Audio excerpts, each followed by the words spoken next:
Dollar. Dirt and money, no soul. Had to go and get it, ain't no time to kick it. Got a stack and flip for my foes. Dollar. Please tell me you can hear me. Don't turn your back and don't neglect me. Just let me know if you need me.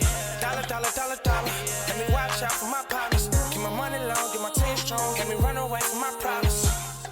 Yo, what's good, original crew, man? We're back. Got a new Sunny V2. We have that time.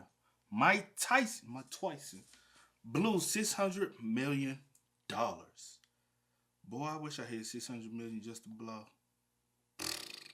Don't you? I think we all do. Not to blow, but yeah. If you got that to blow, that means you got more coming. I ain't blowing it. But I'm just saying, if you had $600 million to blow, that means hopefully you got another $600 million. I get what you saying. So how much would you blow? No. Cap. If you had $600 million in the account, you gonna blow about 2-3 of that big. Just gonna be like, give me a house, give me a couple cars, give me a couple purses. That's for women. Give me stock up on me some perfume. Buy roses every day of the week. That's women, man. Go on me a nice vacation. Get my hair done, nails done. Am I lying? I hear you. Give me some jewelry. Am I lying? Nah, I ain't lying, y'all. She would do it. I know her, man. So with that being said, before we get into it, make sure y'all check out the links in the description box. Down below. You already know where to go, man. You want the first part? All you have to do is check out down below. Also, if you enjoyed today's visuals, like it with a thumbs up. But let's go. Let's check it out. Let's see what it's about. You ready? I'm ready. Let's roll it. Despite earning $600 million over the course of 6 years, Mike Tyson celebrated his 36th birthday with a bank account reading 0. Damn. So how did Mike Tyson go bankrupt? Well, Tyson made it clear that a financial education wasn't a part of his childhood. From a broke background, I never really learned the art of handling money as a kid. Which became a problem as he began to earn millions whilst he was still a teenager. After becoming champion at the age of only 20, Mike Tyson began to average $7.5 million per fight, and this didn't even include his other sources of income. He was paid over $50 million in casino deals, $3.5 million for a WrestleMania guest appearance, while Mike Tyson's Punch-Out sold 2 million copies during its very first year. By 19... That's one, I'll say this, that's one of the biggest things, if you notice, everybody who make multi-millions of dollars and then they end up broke, they always seem to blame the lack of financial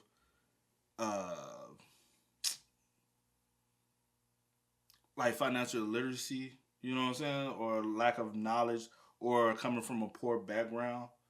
But you can always, most of the time, most of y'all always end up getting rich once you're grown, right? Once you're over the age of 18, that's when y'all really start making y'all money.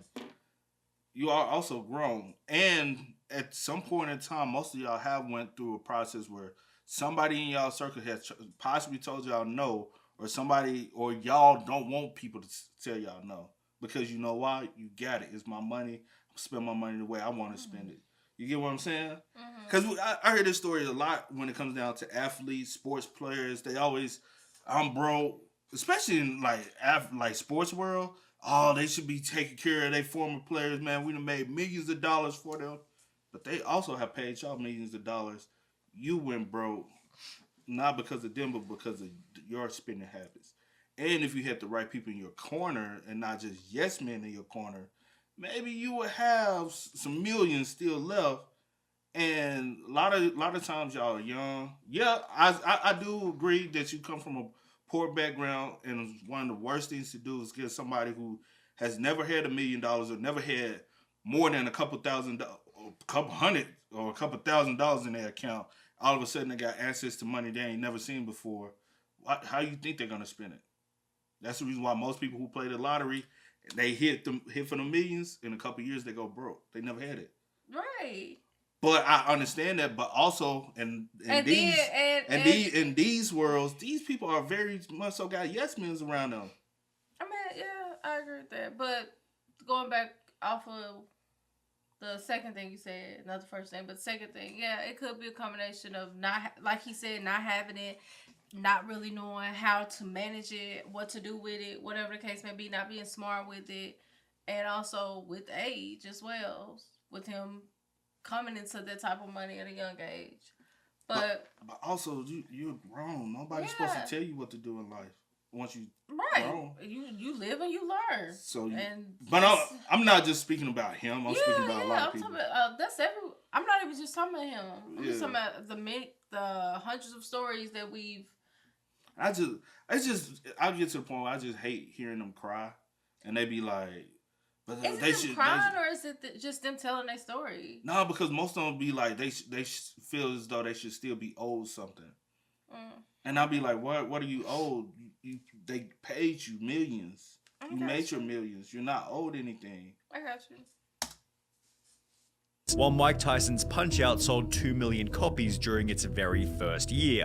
By 1990, Mike Tyson was credited as the highest paid athlete in the world, with an estimated $28.6 million in income this year, although all of this changed when he was sent to prison only 2 years later. Between 1992 and his release in 1995, Mike Tyson was unable to earn a single dollar, although as summarized by this CBS article, he wasn't exactly struggling when he finally walked free. Most Indiana prisoners are given $75 in spending money to ease their transition back into society. Tyson needed no such help. The former heavyweight champion had 2 checks, each made out to him for $10 million. In the next few weeks, Tyson would get another $12 million for the rights to future fights and television. A few months later, he earned the most money ever given to a boxer, $25 million, to fight a stiff named Peter McNeely. Over the next 2 years, Tyson earned a further $140 million from 5 different fights, making him feel invincible. Money is a false sense of security. False sense of security.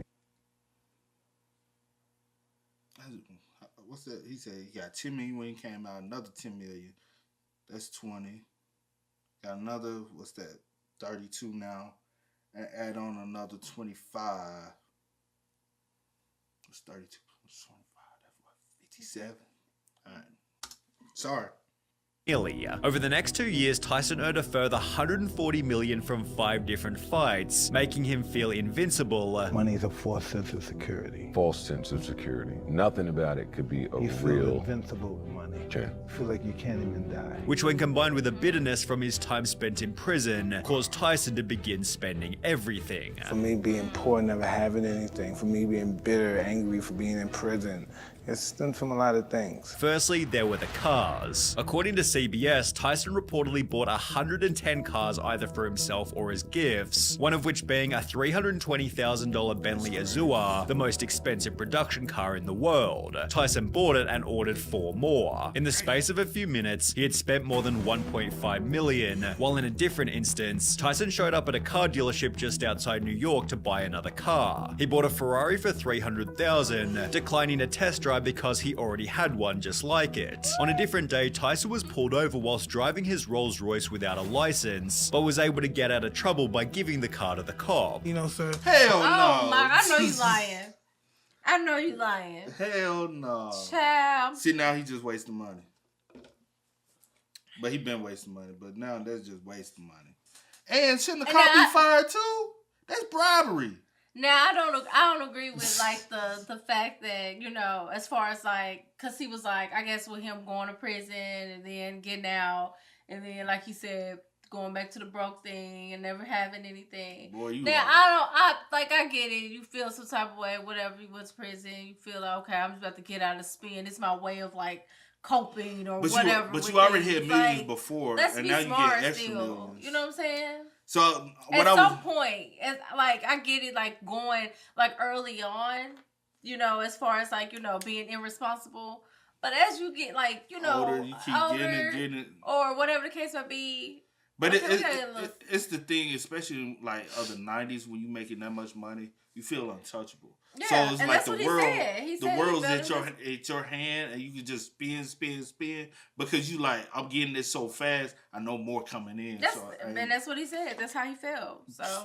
So I did the inflation traction just to see what like of today's. His 57 million then was like having 114 million now. So like double. Just imagine he had put that in an account. Just that alone, coming straight out of prison. Yeah. You are set for the rest. Like somebody can really live off that for the rest of their life. Couple investments here, smart get you a decent house. You don't have to live in a mega mansion, but just get you a decent home. You can pay that cash money. Get you a $1 million home. Just that's all you need. You probably spend what $100K in upkeep a year. Probably spend 50K in just expenses, personal expenses a year. That's $150,000 a year. You're not going for 10 years. That's only 1.5 mil. Yeah. You still got more money. You get what I mean? So it's just a lot of people get that amount of money and you get in the lavish cars. You give them you want the like. I can't fathom to understand. And honestly, I'm glad I didn't go through that in life because I know I will be one of the ones who probably. I feel like a lot of people. I just feel like for a lot of people, I can't speak because I don't know because I've never been in it. Had you touched that much money, but for like just looking at it, I think it's more so of a lot of people just like kind of in that moment, like just kind of like just living in that moment, like. I got it now because they're not thinking about the future. They just thinking about right now, like looking good, feeling good, however, whatever. And I think that's how they blow through it so quick. And then shit start hitting the fan and then things don't always be on the up and up. Yeah. So I don't know. Reason why I said I don't think I would go through that is because I know who my pops is. My pops, he would have been in my ear. Money, credit. You don't need to watch what you. Now my mama would be like, spend. I need this. You gonna take care of your mom. You gonna take. Well, my dad would be like, boy, you better not take. Yeah. You know what I'm saying? So. Without a license, but was able to get out of trouble by giving the car to the cop. Sir, why don't you just take the car? You deserve it because you've been doing a lot. Because I didn't want to get arrested. I didn't have a license or anything. Right. And I didn't want my wife to get in trouble. I said, why don't you just take it? It was around 230 at the time, and they took it. This didn't end well for the officer. He got fired. He did? Yeah. Oh my God. Although it did end well for Tyson's friend Ed Lover, who was given a Bentley so he could drive home from a club. He goes, here, take the car. I'm like, okay. He gives me the Bentley. A month go by, I still have this car. He said, I wanted you to have that car. He said, I gave you that car. With so many vehicles, Tyson needed somewhere to store them, purchasing mansions in Las Vegas, Ohio, and Maryland. However, these were nothing compared to the house he bought in Connecticut. It featured 21 bedrooms and 35 bathrooms, as well as a full-blown nightclub, a movie theater, a mini casino, a squash court, and a fully spec'd out proper commercial gym, but this was only the inside. Outside, there was a full-size basketball court, a swimming pool with its own grotto, and get this, its own lake house, and fountain on a 17.6 acre block. If the house looks familiar, it's because Tyson eventually sold it to 50 Cent, who called it his biggest financial mistake. What was the most, like, when you wasted money? The Tyson crib was like that. Mainly because of how much the property cost to run. How much was the upkeep, guesstimate per year? About $700,000 a year. Tyson expanded on this in a different interview. It's gonna cost him $25,000 just to mow the lawn. Right. Which, when combined with his other houses, meant gardening bills alone mounted to $100,000. Although the gardener was still a minor expense compared to the things Tyson bought for these houses. That's why I don't understand when people be like, man, if I hit the lottery, I'm getting me a big old house with a big old on all these acres. Bro, people fail to think about the upkeep. Again, people be in the moment. Bro. Like, people just be in that That's moment, what I said, not man. thinking about all the other expenses that if come I ever with that. come into some money, I don't need a lot of land, bro. Give me 2-3 acres. I'm cool with that. I can keep that up personally by myself. This one, I want about 10 acres. I never said I wanted 10 acres. I say if I came in some money like that, I did say I wanted at least about 6. I want to be about 10 acres. I'll be like, shorty, I'm not doing 6 is a lot to keep up with. Yeah. Like, because at the end of the day, women always talk about I want some land. I want to. You ain't gonna be the one trying to upkeep it. You gonna be expecting the man to upkeep it. See, know that. Yes, I do. Trust and believe. No, you would not go out there and cut that grass in 100-degree weather. You would not. You would not. I trust and believe. Trust and believe. I'm 100% sure you would not go out there in 100. Because I don't want to even go out there in 100-degree weather. I've done it. Mm-hmm. Nobody wants to go out in 100-degree weather. I'll jump aside though. But yeah, I just think people just. And then they get these big old, like, what you need with 20-something bedrooms, bro? 21 bedrooms, 35. Honey, you only got... Give me 5. All right, that's the max I need. 5. 5 bedrooms. 5 bedrooms is the max I ever need in life. One could, like, you don't need all that. Yeah, that's OD. And then if I had wanted something lavish and I came in, just give me a mini mansion. 5 bedrooms, about 5,000 square foot. Cool. Got a mini mansion. You might not think so, but I think so. Yeah. On about 2 acres, you can do something with that, bro. You don't need you don't need. Yeah. That's just a waste. And like 50 Cent said, that was the worst decision he ever made, because you constantly losing money. You don't gain anything from that. Although the gardener was still a minor expense compared to the things Tyson bought for these houses. As a gift for his first wife, Robin Givens, Mike spent $2.2 million on a solid gold bathtub, which was followed by their divorce less than a year later, which cost Mike a further $10 million in legal fees and compensation. Tyson had also dropped $410,000 on a birthday party and $140,000 on 2 white Bengal tigers, which needed their own specialty enclosure, $200,000 a year worth of food, and their own animal trainer, which Mike hired at a cost of $125,000 a year. Mike also had to pay a friend $250,000 in compensation after they were bitten by one of the tigers, although there was another bite that cost Tyson even more. During a match in 1997, Evander Holyfield headbutted Tyson, who in retaliation bit a portion of Holyfield's ear off. Tyson was disqualified and fined $3 million, although it seemed he hadn't learned his lesson, as he then bit Lennox Lewis's leg during a press conference, warranting another $335,000 fine. In the process, Tyson employed over 200 different people, including chefs, chauffeurs, and bodyguards, the most pointless of which being a guy nicknamed Crocodile, whose sole function was to dress in fatigues and repeatedly shout guerrilla warfare at Tyson's news conferences, for which he was paid $300,000 in 1996. In another crazy instance, Tyson walked into a club and offered to pay for everybody's drinks all night. Mike calls me over again. Ed, come here. I go, what's up, Mike? Tell the DJ I got the bar until the club closed. I said, what are you talking about? I'm buying the bar out. Everybody can have whatever they want. However, there was one final expense that was higher than any other. Too many yes men. Too many baby, yes men. I'm like, no, ma'am, no, sir. You know why? We're not doing that. Because they all are reaping the benefits. We're not doing it. Like, that is the dumbest. Like, I know you want to be generous, but we're not doing that one. One round. That's enough. I ain't even doing one. Whoever's sitting right here, right beside me. I got you, see. I got you. I got you, see. No. I got you, see. One bottle, everybody take a shot until it run out. You can do that. One bottle. One bottle, everybody take a shot until it run out. Pass it around. Once it run out, I ain't got nothing to do. Pass it around. You know what? Just get a drip. We're gonna drip drop. You know the little I'm not dropper doing it thing. till the club close. Open your mouth. See, we doing the little dropper thing. Open your mouth. For real though. And then I'm. How good does it taste? No, I'm not doing that one.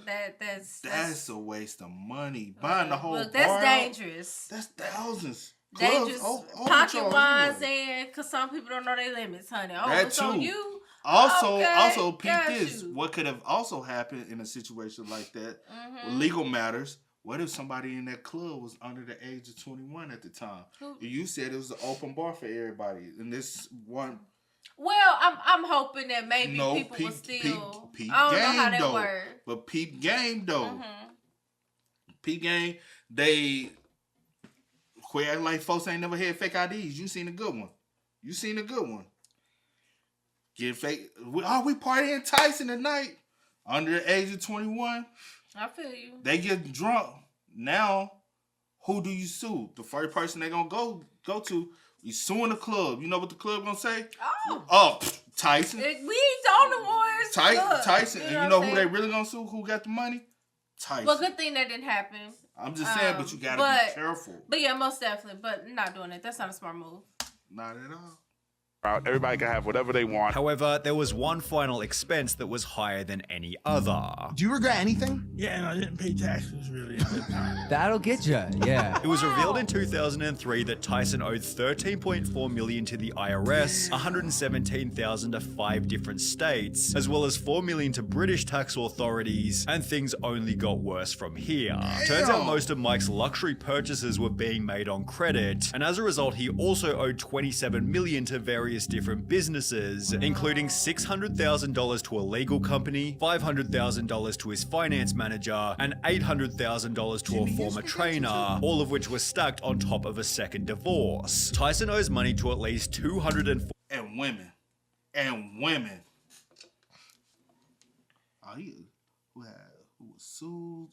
Who had sued Tyson in a Memphis court to repay a debt. Damn! But also the women. None of the women that you were dating, relationship-wise, marrying, was actually with you for you. They were with you for the benefit. Women is I'm not gonna get on that, but women is another bad financial investment, especially once you get rich. Yeah, I ain't gonna get That's on that an part, investment. 'cause I ain't gonna speak on. I don't know. I ain't gonna turn down my women now. No, it has nothing to do with that. I hate when you say that. Like, I'm just know saying, about like, the situation with him and Mike Tyson and Robin Givens. I understood it is what it is because I understood that situation. But I'm saying.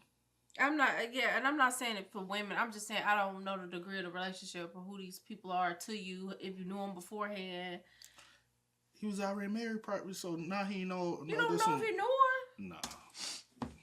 all of which were stacked on top of a second divorce. Tyson owes money to at least 246 creditors, including the Internal Revenue Service, the Screen Actors Guild, and dozens of doctors, lawyers, and accountants. Tyson owes his ex-wife Monica Turner almost $9 million from their divorce, and he hasn't paid $19.4 million in taxes to the IRS, Great Britain, and 5 states, which was an extra large problem as Tyson was down to his last $1,250 in cash. Tyson, 38, said all of his houses have been sold or seized, and he owns only one car, albeit a white Hummer SUV, newly purchased and apparently not yet paid for. According to bank records Tyson's attorney submitted to the US bankruptcy court, Tyson earned $38 during January. His living expenses during that month were more than $407,000. Mike Tyson was completely and utterly screwed. However, he devised a plan to get himself out of trouble. Tyson's reorganization plan is ambitious. He hopes to earn at least $19.5 million from boxing over the next 3 years to help satisfy his creditors, although this isn't what would happen. In fact, he'd lose both of his next 2 professional fights before retiring from boxing and filing for bankruptcy. At the time, he'd state, "My whole life has been a waste. I've been a failure. I just want to escape. I'm really embarrassed with myself and my life. I want to be a missionary. I think I could do that while keeping my dignity without letting people know they chased me out of the country.